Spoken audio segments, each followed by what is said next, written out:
All right, so we're going to get started on our guided practice for the day. I am going to read through this reading right now, and you are going to follow along as I read. So the reading is called Dr. Martin Luther King Jr., the Civil Rights Movement in the United States. During the civil rights movement of the 1950s and 60s, many African American activists drew comparisons between their struggles against white supremacy in the United States and Indians' hardships under British rule. Dr. Martin Luther King Jr. embraced Satyagraha as a guiding principle for the Montgomery, Alabama bus boycott in 1955 to 56 and later campaigns. While Dr. King remained committed to Satyagraha, which he often referred to as Soul First, other civil rights activists were skeptical that nonviolence would be effective against the persistent threat of violence from white supremacists.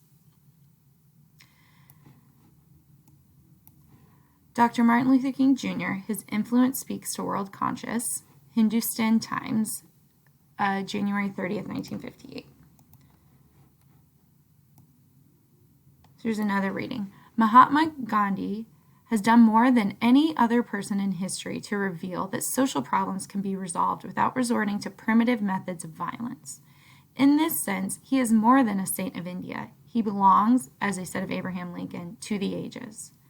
In our struggle against racial segregation in Montgomery, Alabama, I came to see at a very early stage the combination of Gandhi's methods of nonviolence and the Christian ethics of love is the best weapon available to African Americans for the struggle for freedom and human dignity. It may well be that the Gandhian approach will bring about a solution to the race problem in America. His spirit is a continual reminder to oppressed people that it is possible to resist evil and not yet resort to violence. All right, in the last reading here, Dr. Martin Luther King Jr.'s transcript from a press conference in 1963. Some years ago, when I first studied the Gandhian philosophy and the method of nonviolent resistance, I came to the conclusion that it was the most potent, strongest weapon available to oppress people in their struggle for freedom and human dignity.